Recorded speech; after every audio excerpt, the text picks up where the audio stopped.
The Wonderful Wizard of Oz by L. Frank Baum. Chapter 1. The Cyclone. Dorothy lived in the midst of the great Kansas prairies with Uncle Henry, who was a farmer, and Aunt Em, who was the farmer's wife. Their house was small, for the lumber to build it had to be carried by wagon many miles. There were 4 walls, a floor, and a roof, which made one room. And this room contained a rusty-looking cooking stove, a cupboard for the dishes, a table, 3 or 4 chairs, and the beds. Uncle Henry and Aunt Em had a big bed in one corner, and Dorothy a little bed in another corner. There was no garret at all, and no cellar, except a small hole dug in the ground called the Cyclone cellar, where the family could go in case one of those great whirlwinds arose, mighty enough to crush any building in its path. It was reached by a trapdoor in the middle of the floor, from which a ladder led down into the small, dark hole. When Dorothy stood in the doorway and looked around, she could see nothing but the great gray prairie on every side. Not a tree nor a house broke the broad sweep of flat country that reached the edge of the sky in all directions. The sun had baked the plowed land into a gray mass with little cracks running through it. Even the grass was not green, for the sun had burned the tops of the long blades until they were the same gray color to be seen everywhere. Once the house had been painted, but the sun blistered the paint and the rains washed it away, and now the house was as dull and gray as everything else. When Aunt Em came there to live, she was a young, pretty wife. The sun and wind had changed her too. They had taken the sparkle from her eyes and left them a sober gray. They had taken the red from her cheeks and lips, and they were gray also. She was thin and gaunt and never smiled now. When Dorothy, who was an orphan, first came to her, Aunt Em had been so startled by the child's laughter that she would scream and press her hand upon her heart whenever Dorothy's merry voice reached her ears. And she still looked at the little girl with wonder that she could find anything to laugh at.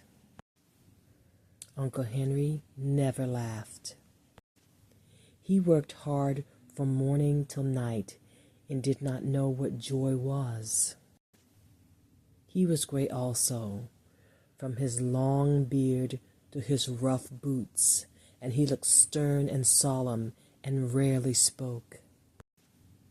It was Toto that made Dorothy laugh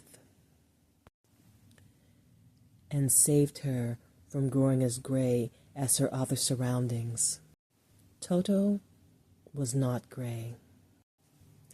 He was a little black dog with long silky hair and small black eyes that twinkled merrily on either side of his funny wee nose. Toto played all day long, and Dorothy played with him and loved him dearly. Today, however, they were not playing. Uncle Henry sat upon the doorstep and looked anxiously at the sky, which was even grayer than usual. Dorothy stood in the doorway with Toto in her arms and looked at the sky too. Aunt Em was washing the dishes. From the far north they heard a low wail of the wind. And Uncle Henry and Dorothy could see where the long grass bowed in waves before the coming storm. There now came a sharp whistling in the air from the south. And as they turned their eyes that way, they saw ripples in the grass coming from that direction also. Suddenly, Uncle Henry stood up. "There's a cyclone coming, Em," he called to his wife. "I'll go look after the stock." Then he ran toward the sheds where the cows and horses were kept. Aunt Em dropped her work and came to the door.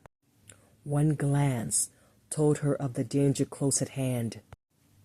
"Quick, Dorothy!" she screamed. "Run for the cellar!" Toto jumped out of Dorothy's arms and hid under the bed, and the girls started to get him. Aunt Em, badly frightened, threw open the trap door in the floor and climbed down the ladder into the small dark hole.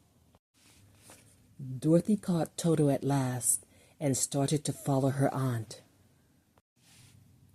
When she was halfway across the room, there came a great shriek from the wind, and the house shook so hard that she lost her footing and sat down suddenly upon the floor. A strange thing then happened. The house whirled around 2 or 3 times and rose slowly through the air. Dorothy felt as if she were going up in a balloon. The north and south winds met where the house stood and made it the exact center of the cyclone.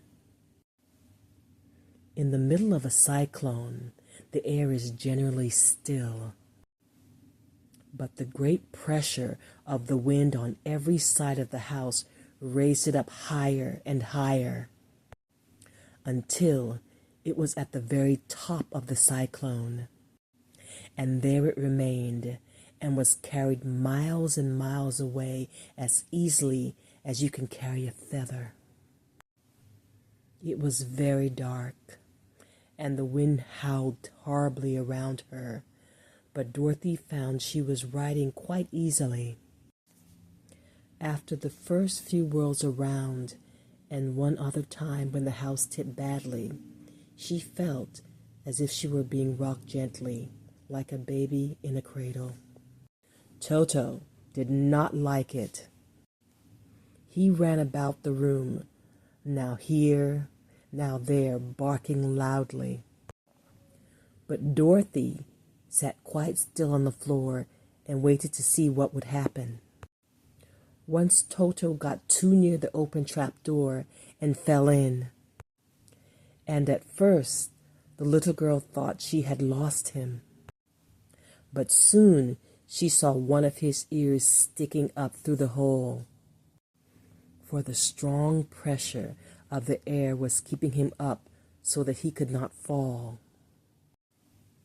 She crept to the hole, caught Toto by the ear, and dragged him into the room again, afterward closing the trap door so that no more accidents could happen.